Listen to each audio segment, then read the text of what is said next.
बिस्मिल्लाहिर्रहमानिर्रहीम। अस्सलाम वालेकुम।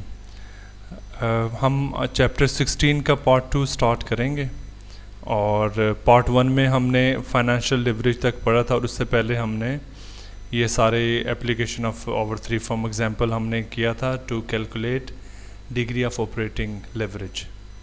तो फाइनेंशियल लिवरेज हमने पढ़ा था। उसके बाद अभी हम क्या पढ़ रहे हैं, EBIT, EPS, ब्रेक इवन और इंडिफरेंस एनालिसिस। EBIT क्या है आपका, operating profit earning before interest and tax, और EPS क्या है, अर्निंग पर शेयर। तो अर्निंग पर शेयर जो है ना वो एक नया कॉन्सेप्ट है जो आप यहाँ पढ़ेंगे और फिर हम उसका relation with regards to operating profit जो है उसके हिसाब से हमारा ब्रेक इवन जो है वो एनालिसिस क्या होता है या इंडिफरेंस क्या एनालिसिस है। तो EBIT, EPS, break even analysis, analysis of the effect of financing alternatives on earning per share के जो फाइनेंशियल, क्योंकि फाइनेंशियल लिवरेज पढ़ रहे हैं तो हमने उसमें देखा था कि जो दूसरे मीन्स हैं कॉस्ट के, जैसे प्रेफर्ड स्टॉक है या प्रेफर्ड डिविडेंड है या आपका लोन है उसका इस पे जो इंटरेस्ट का होता है, तो उसके हिसाब से हम जो उसका इफ़ेक्ट जो है ना वो देखते हैं फाइनेंसिंग का। उससे उसका इफ़ेक्ट किस पे देखते हैं, अर्निंग पर शेयर पे, कि इस फाइनेंसिंग की वजह से अर्निंग पर शेयर पे जो इफ़ेक्ट आता है वो उसका एनालिसिस है। The break even point is the EBIT level where EPS is the same for two or more alternative. तो ब्रेक इवन पॉइंट क्या होगा, जो EBIT जो ऑपरेटिंग प्रॉफिट लेवल है जहाँ पे EPS सेम होगा दो या उससे ज़्यादा ऑल्टरनेटिव जो हम यूज़ करेंगे। किसके ऑल्टरनेटिव, फाइनेंसिंग ऑल्टरनेटिव। तो कह रहा है कि calculate EPS for a given level of EBIT at a given financing structure. तो ये कह रहा है कि EPS को आपने कैलकुलेट करना है किस लेवल पे, ऑपरेटिंग प्रॉफिट लेवल पे given financing structure.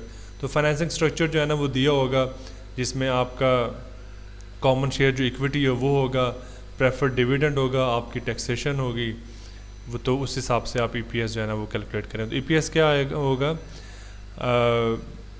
EBIT minus interest, क्योंकि उसके बाद हम इंटरेस्ट जो है वो माइनस करेंगे, उसके साथ जो इंटरेस्ट का फैक्टर लगेगा 1 - T जो टैक्सेशन होगा उसमें से हम प्रेफर्ड डिविडेंड माइनस करते हैं। तो ये वही नॉर्मल आपकी जो इनकम स्टेटमेंट पे आता है कि आपका profit before interest and tax आता है, ऑपरेटिंग प्रॉफिट, उसमें से आप इंटरेस्ट माइनस करते हैं, उस पर फिर आप जो टैक्सेशन का फैक्टर लेते हैं फिर उसमें से डिविडेंड देते हैं। तो उसको हम फिर डिवाइड करेंगे नंबर ऑफ़ कॉमन शेयर्स। तो इन जनरल टर्म क्या होगा कि आपका profit after interest and tax होगा, उसके बाद आप डिविडेंड उसमें से माइनस करेंगे और उसको जो जितने भी कॉमन शेयर्स के नंबर होंगे उससे डिवाइड करेंगे तो आपके पास अर्निंग पर शेयर आ जाएगी। अभी वो एक एग्जांपल है, basket wonders has 2 million in LT financing, 100% common stock equity. ये 100% कॉमन स्टॉक इक्विटी है। करंट कॉमन इक्विटी शेयर्स कितने हैं, 50,000 है। 1 million in new financing of इधर, तो अभी 1 million की नई फाइनेंसिंग हो रही है। वो क्या हो सकता है कि जो कॉमन शेयर है वो सेल करें, 50,000 शेयर हैं तो वो सेल करें $20 पे, या दूसरा क्या है कि आप डेट जो है with the interest rate of 10%, या फिर आप जो प्रेफर्ड डिविडेंड जो है ना वो प्रेफर्ड शेयर्स जो हैं या प्रेफर्ड स्टॉक जो है वो डिविडेंड रेट पे इशू करेंगे 9%। एक्सपेक्टेड जो EBIT है वो 500,000 और जो टैक्स है वो 30% है।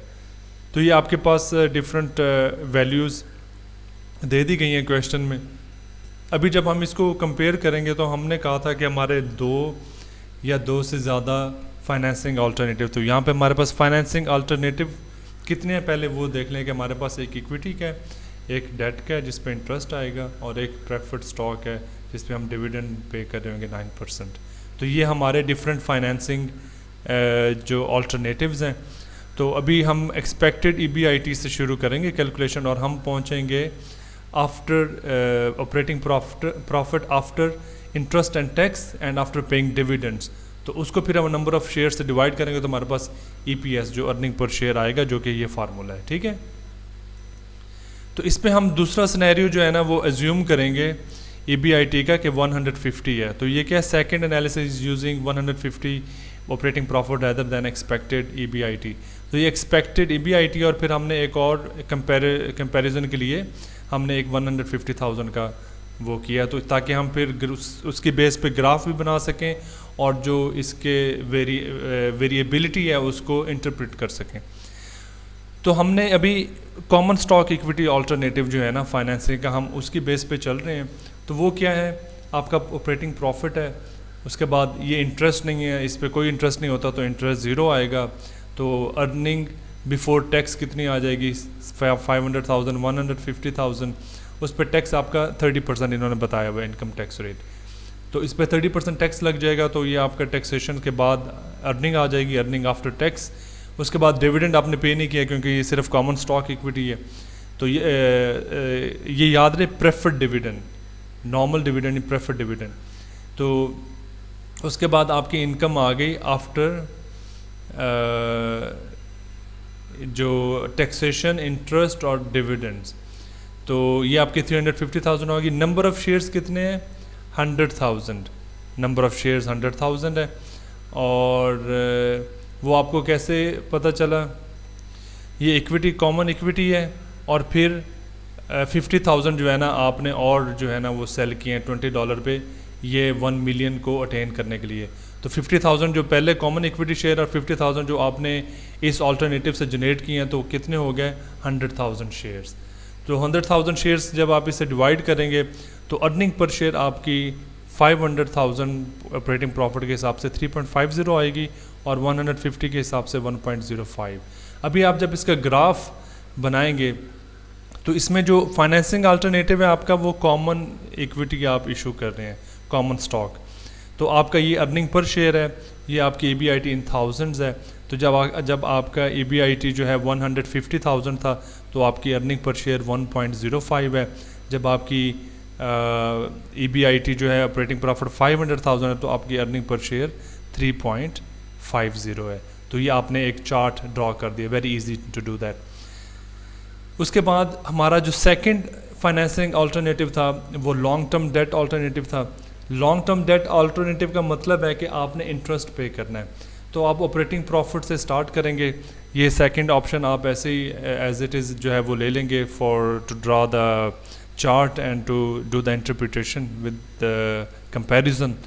तो ऑपरेटिंग प्रॉफिट आ जाएगा। उसके बाद इंटरेस्ट आप कैलकुलेट करेंगे। उन्होंने कहा था कि 10% इंटरेस्ट पे आप ये जो एडिशनल 1 मिलियन है वो आप कर सकते हैं, तो उसका इंटरेस्ट आ जाएगा। इंटरेस्ट के बाद फिर आपकी अर्निंग बिफोर टैक्स आ जाएगी, आप उस पर टैक्स लगा देंगे 30%। अर्निंग आफ्टर टैक्स आ जाएगी। प्रेफर्ड डिविडेंड फिर भी नहीं पे किया क्योंकि ये हमने लॉन्ग टर्म डेट अल्टरनेटिव लिया, हमने इस पर कोई प्रेफर्ड स्टॉक इशू नहीं किया। उसके बाद आपकी अर्निंग आ जाएंगी। उसके बाद नंबर ऑफ़ शेयर्स, अभी ये देख लें यहाँ पे नंबर ऑफ़ शेयर्स आपके 100,000 नहीं है, 50,000 ही है। क्यों? क्योंकि आपने यहाँ पे डेट इशू किया है। तो आपके जो नंबर ऑफ़ शेयर्स रहेंगे वो सेम रहेंगे, वो बढ़ेंगे नहीं, बिकॉज यहाँ पे वो बड़े थे जब आपने इक्विटी के हिसाब से उसको फाइनेंस किया था। तो ये आपने याद रखना है। ये 50,000 शेयर्स जो हैं इससे आप डिवाइड करेंगे तो अर्निंग पर शेयर इसकी 5.60 आ जाएगी और इसकी 0.70। तो जब आप इसका ग्राफ ऐड करेंगे डेट का, तो ये फिर 100 जो है आपका ये अर्निंग बिफोर टैक्स का आ जाएगा, सॉरी ये 150। तो यहाँ पे 150 पे आपका कितना है, 0.70 अर्निंग पर शेयर। और उसके बाद डेट ऊपर जाता इसका 500,000 पे जब आएगा तो उसका अर्निंग पर शेयर 5.60 है। तो आपने इसको ड्रॉ कर दिया। अच्छा, अभी जो ये इंटरसेक्शन पॉइंट है ये इंडिफरेंस पॉइंट है। जब वो इंटरसेक्ट करेंगे तो वो हम कहेंगे कि this is an indifference point between what, between debt and common stock financing. तो ये कॉमन स्टॉक फाइनेंसिंग थी और ये डेट फाइनेंसिंग है। तो इनके दरमियान जब इंटरसेक्शन आएगा तो ये इंडिफरेंस पॉइंट है। इंडिफरेंस पॉइंट का क्या मतलब है कि अगर आप सिर्फ इस पॉइंट को देखते हैं तो उससे कोई फ़र्क नहीं पड़ता कि आप कॉमन स्टॉक फाइनेंसिंग लेते हैं या डेट फाइनेंसिंग अल्टरनेटिव आप चूज़ करते हैं, इससे कोई फ़र्क नहीं पड़ता। अच्छा, उसके बाद जो थर्ड है वो प्रेफर्ड स्टॉक अल्टरनेटिव है। तो सेम ऑपरेटिंग प्रॉफिट आपके आ रहे होंगे, इंटरेस्ट नहीं आएगा क्योंकि ये लोन वाला नहीं है। अर्निंग बिफोर टैक्स आ जाएगा, टैक्सेशन आ जाएगा, अर्निंग आफ्टर टैक्स आ जाएगा और यहाँ पे प्रेफर्ड डिविडेंड्स। तो आप ये प्रेफर्ड स्टॉक आप इशू कर रहे थे with the dividend ratio of 9%, तो 9% आपका वो कैलकुलेट होगा 90,000 जो है किसका 9% कैलकुलेट होगा 1 मिलियन का, क्योंकि 1 मिलियन आप एडिशनल जो है वो फाइनेंसिंग कर रहे हैं। तो 90,000 इसका यहाँ पे आ जाएगा, और उसके बाद आपकी earning after interest tax and dividends आ जाएगी, और नंबर ऑफ़ शेयर्स वही 50,000 रहेंगे क्योंकि ये इक्विटी आपने इशू नहीं की। तो इस पे आपकी अर्निंग पर शेयर 5.20 और 0.30 आ जाएगी। तो अभी आप जो वो ग्राफ है उसमें आप इसको ऐड करेंगे, तो ये जब प्रेफर्ड को आपने ऐड किया तो 150 पे इसकी अर्निंग पर शेयर जो है वो 0.30 है, और 500 पे 5.30 इसका अर्निंग पर शेयर है। तो उसके बाद ये जो इनडिफरेंस पॉइंट था किसका, स्टॉक का और डेट का, और ये इनडिफरेंस पॉइंट है किसका, between preferred stock and common stock. तो यहाँ पे इनडिफरेंस इन दोनों का जब आएगा तो इसका क्या मतलब है कि आप यहाँ इस पॉइंट को अगर सिर्फ कंसीडर करते हैं तो अगर आप प्रेफर्ड फाइनेंसिंग करें या कॉमन फाइनेंसिंग करें उससे कोई फ़र्क नहीं पड़ता, बोथ आर सेम। अच्छा, अभी आपने इसको प्रोबेबिलिटी ऑफ अकरेंस जो है ना उसको आपने ड्रॉ किया है। प्रोबेबिलिटी ऑफ अकरेंस को कैसे ड्रॉ किया कि आप यहाँ से इसको जो डेट फाइनेंसिंग है ना वो आप ले रहे हैं, ठीक है, प्रोबेबिलिटी डिस्ट्रीब्यूशन से। तो इसका क्या मतलब है कि ये यहाँ से जो आपने ड्रॉ किया है तो ये यहाँ पे आपकी अर्निंग पर शेयर सेम है, अर्निंग पर शेयर, लेकिन आपके जो प्रॉफिट्स हैं वो बढ़ रहे हैं। तो प्रॉफिट्स बढ़ रहे हैं तो यहाँ से आपके प्रॉफिट्स जो वो भी बढ़ रहे हैं और अर्निंग पर शेयर भी बढ़ती जा रही है, और जब आपने डेट फाइनेंसिंग को ओवरकम किया तो उसके बाद ये नीचे आती जाएगी अर्निंग पर शेयर। तो इसका क्या मतलब है, ये लोअर रिस्क है, only a small probability that EPS will be less if the debt alternative is chosen. तो अगर हम डेट अल्टरनेटिव चूज़ करते हैं तो EPS जो है ना वो प्रोबेबिलिटी उसकी, क्योंकि हम प्रोबेबिलिटी ऑफ अकरेंस देख रहे हैं in terms to their graph, तो वो कम होगी। तो हम यहाँ पे डेट और कॉमन की सिर्फ एग्जांपल ले रहे हैं, ठीक है। तो उस हिसाब से हमने डेट का वो किया था क्योंकि उसमें हमारा अर्निंग पर शेयर ज़्यादा है, तो उस हिसाब से फिर हमारे पास ये ग्राफ जो है ना वो बता रहा है कि वो रिस्क क्या है। रिस्क हमने प्रोबेबिलिटी ऑफ अकरेंस से हमने पता किया।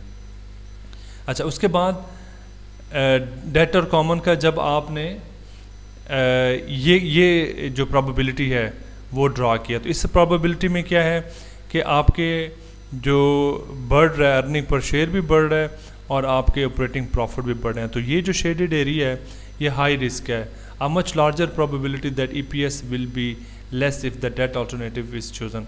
अगर हम डेट अल्टरनेटिव चूज़ करेंगे तो EPS जो है ना वो कम होगी, कॉमन जो है वो ज़्यादा होगा, क्योंकि उसमें EPS जो है वो साथ साथ बढ़ होगा with the increase of the operating profit.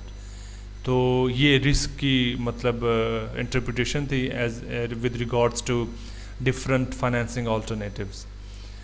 अच्छा, अभी हमने पहले डिग्री ऑफ ऑपरेशनल लेवरेज पढ़ा था, अभी हम डिग्री ऑफ फाइनेंशियल लेवरेज पढ़ेंगे। तो डिग्री ऑफ फाइनेंशियल लेवरेज क्या है, the percentage change in firm's earning per share.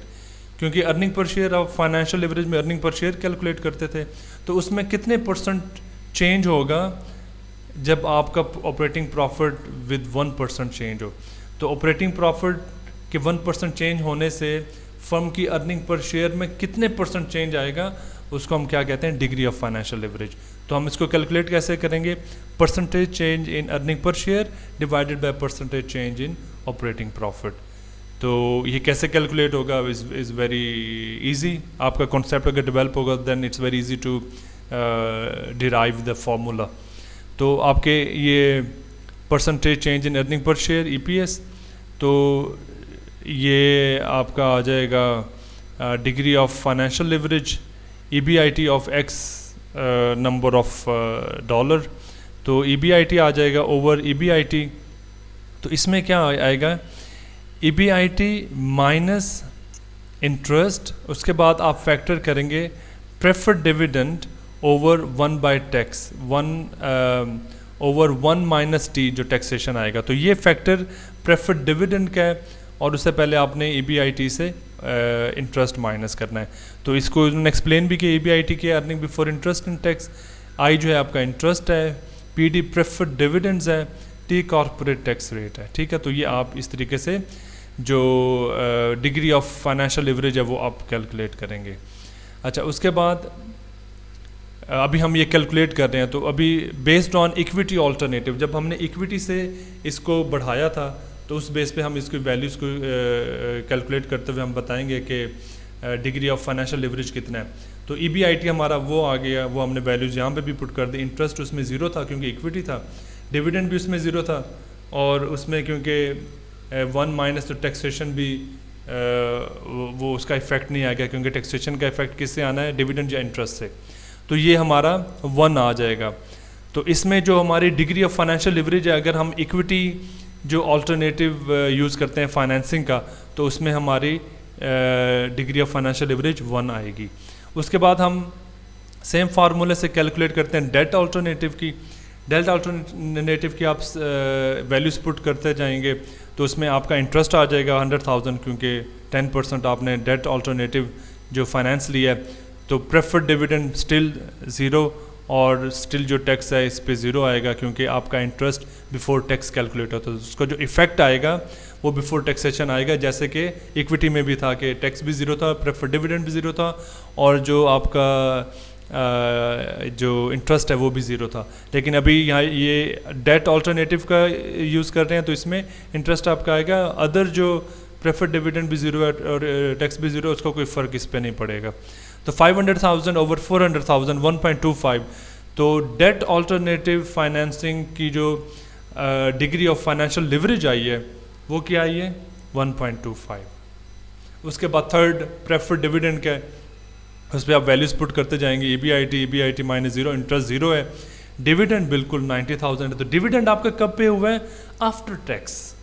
तो डिविडेंड जब आपका आफ्टर टैक्स पे हुआ, तो आपने यहाँ पे जो टैक्स है वो भी 30% आपका इनकम टैक्स रेट था, तो वो भी आप लिखेंगे उसकी वैल्यू, और इस हिसाब से जब आपने कैलकुलेट किया तो आपका डिग्री ऑफ फाइनेंशियल लेवरेज जो है वो क्या है, 1.35। जब आप इनको इकट्ठा लिखेंगे, कंपेयर करेंगे, तो इक्विटी की जो डिग्री ऑफ फाइनेंशियल लिवरेज है 1 है, डेट की जो डिग्री ऑफ फाइनेंशियल लिवरेज है 1.25, और प्रेफर्ड स्टॉक या उसकी डिग्री ऑफ फाइनेंशियल लिवरेज 1.35 है। Which financing method will have the greatest relative variability in EPS। तो क्या होगा, प्रेफर्ड स्टॉक, जिसका डिग्री ऑफ फाइनेंशियल लिवरेज ज़्यादा होगा वो ज़्यादा सेंसिटिव होगा as compare to the other in terms of the change in earning per share based on the change in profits EBIT। तो प्रेफर्ड स्टॉक क्या है, financing will lead to greatest variability in earning per share based on the degree of financial leverage. This is due to tax deductibility of interest and debt financing. तो क्योंकि dividend preferred dividend जब हम पे करते हैं तो वो हम टैक्स माइनस करके पे करते हैं, तो उसकी टैक्स डिडक्टिबिलिटी, और उससे पहले हमने इंटरेस्ट भी जो है वो माइनस किया होता है, तो उसकी वजह से ये ग्रेटेस्ट वेरिएबिलिटी हमें देता है अगर हम इसकी डिग्री ऑफ फाइनेंशियल लिवरेज जो है ना कैलकुलेट करें। तो उम्मीद है आपको ये समझ आया होगा। नेक्स्ट हमारा है फाइनेंशियल रिस्क। अभी फाइनेंशियल लिवरेज पढ़ा था, ऑपरेटिंग लिवरेज पढ़ा था, अभी फाइनेंशियल रिस्क है, क्योंकि रिस्क एसोसिएट होता है जो भी आपने फाइनेंसिंग ऑल्टरनेटिव चूज़ किए होते हैं उसके रिगार्डिंग रिस्क होता है, तो वो अर्निंग पर शेयर में ऐड होता है। तो वो फाइनेंशियल रिस्क क्या होता है, the added variability in earning per share plus the risk of possible insolvency that is induced by the use of financial leverage। तो जब फाइनेंशियल लिवरेज हम यूज़ करते हैं उसकी वजह से क्या होता है कि पॉसिबल इंसॉल्वेंसी का रिस्क होता है। क्या, फॉर एग्जांपल अगर आप डेट फाइनेंसिंग करते हैं, तो डेट फाइनेंसिंग जब आप करते हैं तो आर यू एबल टू पे इंटरेस्ट, फिर सिर्फ उसमें इंटरेस्ट पे नहीं करना होता, आपको प्रिंसिपल भी पे करना होता है। तो फिर आपने प्रिंसिपल को इनकॉर्पोरेट कैसे करते हैं, कंसिडर कैसे करते हैं कि आपने पे करना है, तो आपको कैश फ्लो के इश्यूज आ सकते हैं।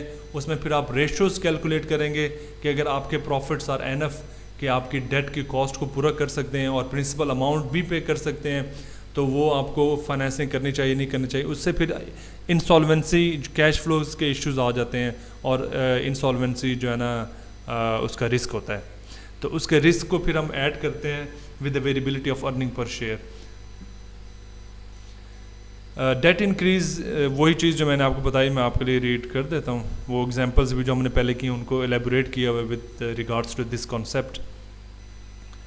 Date increases the probability of cash insolvency, बिल्कुल, over an all equity finance firm. For example, our example firm must have EBIT of at least 100,000 to cover the interest payment. तो हमारे जो operating profit है वो कम से कम इतना होना चाहिए कि वो 100,000 जो इंटरेस्ट है, हमने जो डेट की फाइनेंसिंग की थी, कि उसको वो इंटरेस्ट पेमेंट को कवर कर सके। लेकिन आगे चल के हम पढ़ेंगे कि सिर्फ इंटरेस्ट पेमेंट को ही कवर नहीं करना, हमने दूसरा भी फैक्टर कंसीडर करना है कि वो जो उसका होगा प्रिंसिपल अमाउंट को जब उसने पे ऑफ करना है तो उसको भी हम कंसीडर करेंगे। Debt also increased the variability in EPS as the degree of financial leverage increase from 1 to 1.25। तो अगर हम इक्विटी और डेट, इक्विटी फाइनेंस को और डेट फाइनेंस को अगर हम कंपेयर करें तो उनकी जो डिग्री ऑफ फाइनेंशियल लिवरेज भी था वो 1 से 1.25 हो गया था in case of debt financing, तो ये भी बढ़ा है। तो इससे भी ये आपको अंदाज़ा होता है कि उसका रिस्क जो है ना वो हो सकता है इंसॉल्वेंसी का। अब ये अगर हम टोटल रिस्क की बात करते हैं तो जो ऑपरेशनल या ऑपरेटिंग लिवरेज था उसमें हमने बिजनेस रिस्क पढ़ा था, जो फाइनेंशियल लिवरेज है उसमें हमने फाइनेंशियल रिस्क पढ़ा था। तो जो टोटल फर्म का रिस्क होगा वो दोनों का एडिशन होगी, business risk plus financial risk. तो टोटल फर्म रिस्क क्या होता है? The variability in earning per share it is the sum of business plus financial risk. तो ये इसका ये इक्वेशन है। तो CVEPS is a measure of relative total firm risk. CVEPS is the measure of total firm risk. उसके बाद CVEBIT is measure of relative business risk. तो EBIT operational profit है, पहले भी हम इसको पढ़ चुके हैं पार्ट 1 में। तो इसका जो measure of relative business risk होगा वो with regards to operating profit होगा। और उसके बाद जो EPS minus operating profit, earning per share minus operating profit जो है ना, इसका जो डिफरेंस है वो रिलेटिव मेजर होगा फाइनेंशियल रिस्क का। डिग्री ऑफ टोटल लिवरेज, अभी हमने डिग्री ऑफ ऑपरेशनल लिवरेज और डिग्री ऑफ फाइनेंशियल लिवरेज पढ़ा था, अभी अब डिग्री ऑफ टोटल लिवरेज जो है ना वो हम पढ़ेंगे। The percentage change in the firms earning, अभी ये फर्म्स अर्निंग पर शेयर में परसेंटेज चेंज है। अगर आप सेल्स को जो है ना वो चेंज करते हैं विद 1%, तो इसका क्या मतलब है कि सेल को 1% चेंज करने से फर्म के अर्निंग पर शेयर में कितने परसेंट चेंज आता है, वो कहलाता है डिग्री ऑफ टोटल लिवरेज। तो degree of total leverage quantity में भी हो सकता है, डॉलर्स में भी हो सकता है, सेल्स में भी हो सकता है। तो वो क्या होगा? Percentage change in earning per share over percentage change in output और सेल्स। तो इसमें क्या हो जाएगा? EBIT से शुरू होगा, उसमें फिक्स्ड कॉस्ट आ जाएगी, क्योंकि ये हम दोनों को जो बिजनेस रिस्क और फाइनेंशियल रिस्क है दोनों को हमने इसमें एम्बेड करना है, कंसीडर करना है। तो आपके ऑपरेटिंग प्रॉफिट में फिक्स्ड कॉस्ट ऐड हो जाएगी, उसके बाद EBIT माइनस इंटरेस्ट वो नीचे वो सेम आएगा। तो ऊपर सिर्फ EBIT आ रहा था, तो अभी फिक्स कॉस्ट भी उसमें शामिल हो जाएगी। तो उसके बाद ये सेल्स का होगा और क्वांटिटीज़ का डेफिनेटली वो सेम है, वो क्वांटिटी और जो प्राइस सेल्स प्राइस है minus variable price, variable cost. उसके बाद उसकी sales price minus variable cost का फैक्टर Q से होगा, उसमें से आप फिक्स्ड कॉस्ट माइनस करेंगे, फिर इंटरेस्ट माइनस करेंगे, फिर प्रेफर्ड डिविडेंड, उसके बाद उसका टैक्सेशन का वो पार्ट लेंगे। तो ये सारे आपने जब degree of total leverage calculate करनी है तो वो डिफरेंट जो आपके ऑल्टरनेटिव फाइनेंस ऑप्शन थे उसके हिसाब से आप इसको कैलकुलेट करेंगे। एग्जाम्पल है, Lisa Miller wants to determine the degree of total leverage at EBIT 500,000, same जैसे हमने पहले किया था। और पहले पार्ट में भी हमने वो क्वेश्चन किया था, एग्जांपल की थी, सेम सिनेरियो है, सेम क्वेश्चन है, सेम नंबर्स हैं। 100,000 फिक्स्ड कॉस्ट है, 43.75 इसकी सेलिंग प्राइस है और 18.75 इसकी वेरिएबल कॉस्ट पर यूनिट है। तो डॉलर्स जो हैं वो आपने उसके हिसाब से कैलकुलेट करना है, ये आपको बताया हुआ है इधर। तो ये हम कैलकुलेट करते हैं जो फार्मूला हमने पढ़ा है। तो EBIT operating profit plus fixed cost, EBIT operating profit minus interest 0 है, प्रेफर्ड डिविडेंड 0 है, क्योंकि ये इक्विटी फाइनेंसिंग की हम कर रहे हैं। Computing the degree of total leverage for equity financing. तो इक्विटी फाइनेंसिंग में आपका इंटरेस्ट भी नहीं आया, प्रेफर्ड डिविडेंड भी नहीं आया, लेकिन आपका टैक्सेशन आया है। क्यों? आपकी फिक्स्ड कॉस्ट भी ऐड हो गई है।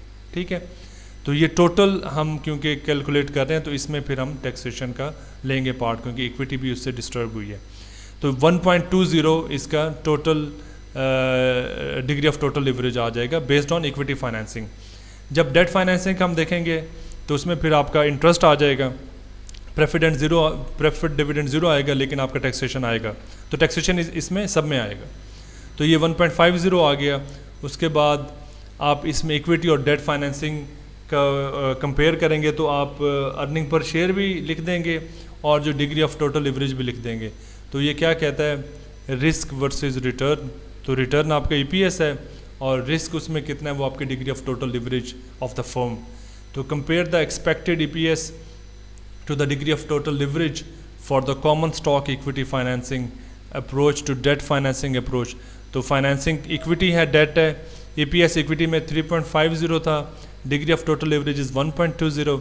डेट फाइनेंसिंग में सॉरी डेट फाइनेंसिंग में आपकी जो अर्निंग है ईपीएस 5.60 है पर शेयर, और आपका जो डिग्री ऑफ टोटल लिवरेज है वो 1.5 है।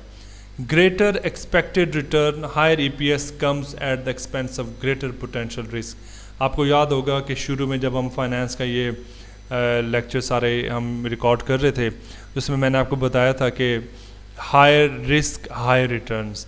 तो अगर हाई एक्सपेक्टेड रिटर्न है जो कि अर्निंग इसमें आ रहा है, तो उसमें हाई रिस्क होगा जो कि आपको डिग्री ऑफ टोटल लिवरेज से पता चल रहा है। तो डेट से हमारी अर्निंग तो बढ़ रही है, अर्निंग रिटर्न, लेकिन उसमें हाई रिस्क भी इन्वॉल्व है।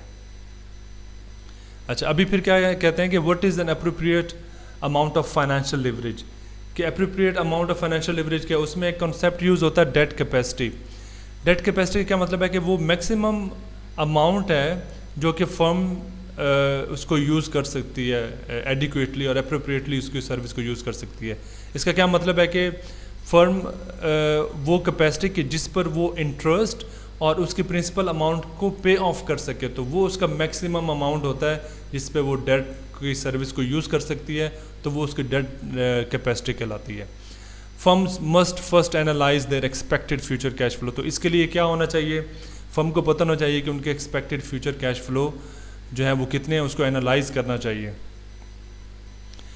The greater and more stable the expected future cash flow the greater the debt capacity. तो जितने स्टेबल और ज़्यादा फ्यूचर कैश फ्लो की एक्सपेक्टेशन होगी, फ्यूचर कैश फ्लो आएंगे, उतना ही ज़्यादा आपका डेट कैपेसिटी होगी। इसका क्या मतलब है कि आपके पास कैश फ्लोज बढ़ रहे हैं, तो उसकी बेस पे आप डेट की फाइनेंसिंग की जो कॉस्ट है, जो का इंटरेस्ट है और उसके प्रिंसिपल पेमेंट है, वो पे ऑफ करने के काबिल हैं। उसके बाद फिक्स्ड चार्जेस इंक्लूड, तो डेट प्रिंसिपल है एंड इंटरेस्ट पेमेंट है। उसके अलावा लीज पेमेंट भी है जो कि दूसरे फाइनेंसिंग हो सकते हैं, लीज पेमेंट, और उसमें फिर प्रेफर्ड स्टॉक डिविडेंड भी आता है। तो सिर्फ फिर हम ये कैलकुलेट नहीं करते कि वो डेट प्रिंसिपल भी पे कर सकता है या इंटरेस्ट पेमेंट, हम उसमें फिक्स चार्ज भी इंक्लूड करते हैं जो कि लीज पेमेंट होता है और प्रेफर्ड स्टॉक डिविडेंड जो है वो होता है। तो इसमें फिर हम क्या करते हैं, हम कवरेज रेशोज निकालते हैं। तो हम दो रेशोज पढ़ेंगे। उसमें क्या होता है, इनकम स्टेटमेंट रेशोज हैं। Coverage ratio indicates a firm ability to cover interest charge. आपने इंटरेस्ट कवरेज ऑलरेडी पढ़ा हुआ है। तो आपका ऑपरेटिंग प्रॉफिट आएगा ओवर एक्सपेंसेस। तो इससे क्या पता चलेगा कि आपके प्रॉफिट्स कितने हैं जो कि आप एक्सपेंस को कवर कर सकते हैं। तो ये कवरेज रेशो इंटरेस्ट कवरेज आ गया। दूसरा डेट सर्विस कवरेज आ गया। तो दूसरा क्या है कि EBIT प्रॉफिट है आपका, operating profit over interest expense plus principal payment over 1 - T। क्योंकि आपके इंटरेस्ट एक्सपेंस और प्रिंसिपल पेमेंट पे टैक्सेशन का एडवांटेज होता है, तो वो टैक्सेशन का पार्ट आ गया। लेकिन उसमें सिर्फ इंटरेस्ट कवर नहीं है, डेट की प्रिंसिपल पेमेंट को भी कवर कर सकता है या नहीं कर सकता, तो वो उसकी भी कवरेज रेशो है। तो उसको हम कहते हैं डेट सर्विस कवरेज। जब इंटरेस्ट प्लस प्रिंसिपल पेमेंट को कवर करने की बात करें विद ऑपरेटिंग प्रॉफिट, तो उसको हम डेट सर्विस कवरेज कहेंगे। ये भी इनकम स्टेटमेंट रेशो है। Indicates a firm's ability to cover interest expense and principal payments. तो ये क्या करता है, allows us to examine the ability of the firm to meet all of its debt payments. Failure to make principal payments is also default. तो अगर सिर्फ interest expense ही हमने cover नहीं करना, हमने प्रिंसिपल पेमेंट को भी कवर करना है, अगर वो कवर फर्म नहीं कर सकती तो वो भी एक डिफ़ॉल्ट है। तो कवरेज एग्जांपल्स जो हैं वो हम करते हैं। Make an examination of coverage ratio of Basket Wonders when operating profits are 500,000, compare the equity and the debt financing alternative. ठीक है, interest expense remains same 10%, 100,000। Principal payment जो है ना वो एज्यूम कर रहे हैं कि वो भी 10,000 है ओवर द 10 ईयर, क्योंकि हमने प्रिंसिपल कितना फाइनेंस करना था एडिशनल 1 मिलियन, याद करें वो 1 मिलियन था। 1 मिलियन पे 10% जो उसका इंटरेस्ट एक्सपेंस था 100,000, और हमने एज्यूम किया है कि वो 10 साल में प्रिंसिपल अमाउंट भी पे करेगा। तो हर साल उसको कितना कवर करना पड़ेगा? अगर सिर्फ हम इंटरेस्ट कवरेज की बात करते हैं तो 100,000, और अगर हम इंटरेस्ट कवरेज और प्रिंसिपल पेमेंट की बात करते हैं तो 100,000 एंड 100,000।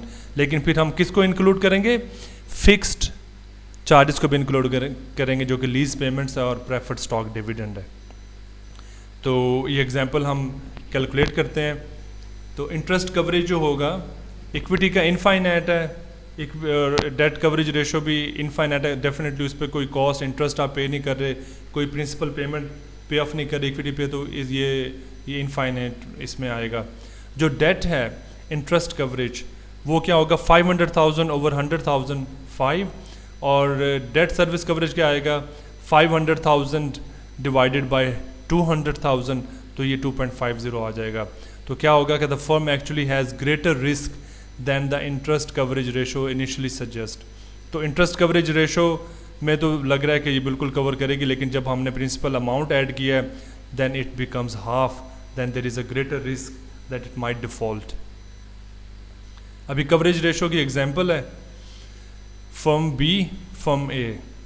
तो डेट सर्विस बर्डन 200,000 है, ठीक है, 200,000 है, 100,000 इंटरेस्ट है और 100,000 आपका प्रिंसिपल पेमेंट है इन 1 ईयर। तो इसमें क्या है, अगर हमने ये दो ग्राफ किए हैं तो फर्म बी जो है has much smaller probability of failing to meet its obligation than firm A. Firm A जो है ये प्रोबेबिलिटी ऑफ अकरेंस है और ये उसके प्रॉफिट्स हैं। तो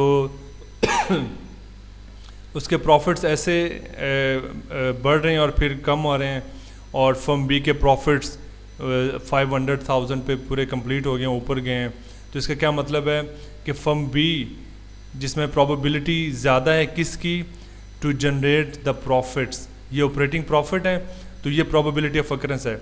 तो इसकी जो फर्म ए की जो ये लाइन है, तो ये इसमें प्रोबेबिलिटी कम है किसकी? To generate 500,000 profit. बी में जो है ना probability of occurrence is more that they can make 500,000 operating profit. तो फर्म बी में जो है ना ज़्यादा प्रोबेबिलिटी है कि वो अपनी ऑब्लिगेशंस को पे ऑफ कर सकती है। तो summary of coverage ratio discussion, the debt service coverage ratio accounts for required annual principal payments, हमने जैसा कि पढ़ा है। Single ratio value cannot be interpreted identically for all the firms as some firms have greater debt capacity. तो हम जो single ratio जो है ना उससे हम इंटरप्रेट नहीं कर सकते कि फर्म जो है वो उनकी जो डेट कैपेसिटी है वो कितनी है, क्योंकि वो डिफरेंट हो सकती है, हर फर्म की डिफरेंस हो सकती है। इंडस्ट्री से भी फिर हम उसको मेजर कर सकते हैं कि सेम इंडस्ट्री में दूसरी फर्म की डेट कैपेसिटी क्या है। उसमें फिर क्या होता है कि annual financial lease payments should be added to both the numerator and denominator of the debt service coverage ratio as financial leases are similar to debt. तो इसमें क्या है कि जैसे कि हमने पहले पढ़ा था कि हम फिक्स्ड जो कॉस्ट है उसको भी ऐड करते हैं। तो हमारा डेट का जो था कि 10% है 1 मिलियन की फाइनेंस है, कि 100,000 इंटरेस्ट है और 100,000 उसकी प्रिंसिपल पेमेंट है every year for the next 10 years. तो उसमें फिर हम क्या करेंगे, हम जो दूसरे लीज पेमेंट्स भी है ना वो भी एक किस्म का डेटा है, तो वो भी हम इसमें ऐड कर देंगे ताकि फिर उसमें ज़्यादा हमें बेहतर इंटरप्रिटेशन और बेहतर पिक्चर जो है ना वो पता चले। तो capital structure, other method of analysis. Capital structure क्या? मिक्स और proportion of a firm's permanent long term financing represented by debt, preferred stock and common stock equity. तो कैपिटल स्ट्रक्चर क्या होता है? वो मिक्स होता है, प्रोपोर्शन होता है। उसमें आप प्रोपोर्शन ले सकते हैं कि कुछ जो है वो आप लॉन्ग टर्म फाइनेंसिंग करें डेट से, कुछ प्रेफर्ड स्टॉक से, और कुछ जो है ना वो इक्विटी स्टॉक से। Often firms are compare to peer institutions in the same industry. तो फर्म का जो कंपेयर हम करते हैं वो एप्पल टू एप्पल होता है, तो वो सेम इंडस्ट्री की फर्म ही आपस में कंपेयर करेंगे, हम इस फर्म को किसी दूसरी इंडस्ट्री की फर्म से कंपेयर नहीं कर सकते। तो सेकंड है कि large deviations from norms must be justified. अगर जो लार्ज डेविएशंस हों जो कि नॉर्मल प्रैक्टिस इंडस्ट्री में चल रही है वो हमें जस्टिफाई करना होंगी। Example an industry median debt to net worth ratio might be used as a benchmark for financial leverage comparison. तो इसका क्या मतलब है कि डेट टू नेट वर्थ जो इंडस्ट्री की मीडियन रेशो होगी उसको हम यूज़ कर सकते हैं एज अ बेंचमार्क, कंपेयर कर सकते हैं फाइनेंशियल लिवरेज कंपैरिजन के कि फर्म का जो फाइनेंशियल लिवरेज है वो इंडस्ट्री के फाइनेंशियल लिवरेज से कितना मैच करता है। उसके बाद surveying investment analyst and lenders, ये क्या कहता है कि फर्म्स में gain insight into financial markets evaluation of their firm bye talking with. तो अपनी फर्म की एवेल्युएशन वो फाइनेंशियल मार्केट में कैसे कर सकते हैं कि वो बात करें किससे, इन्वेस्टमेंट बैंकर से बात करें, इंस्टीट्यूशनल इन्वेस्टर से बात करें जो कि सेपरेट इंस्टीट्यूशन होते हैं, they are not banks, they give you loans and give you investments. Investment analyst उससे आप बात कर सकते हैं, लेंडर्स से बात कर सकते हैं, और फिर सिक्योरिटी रेटिंग जो है ना उसका आपको ख्याल करना होगा। क्या firm must consider the impact of any financing decision on the firm security rating, कि कोई भी फाइनेंसिंग डिसीजन वो करते हैं तो उससे फर्म की सिक्योरिटी रेटिंग पे क्या फ़र्क होगा वो फर्म्स को कंसीडर करना चाहिए। यहाँ पे आपका चैप्टर एंड हो गया है, तो चैप्टर 16 का पार्ट सेकंड भी ख़त्म हो गया है। उम्मीद है कि आपको समझ आई होगी। अगर कोई क्वेश्चन है तो कमेंट में कीजिएगा। अपना बहुत ज़्यादा ख्याल रखिएगा। अल्लाह हाफिज़।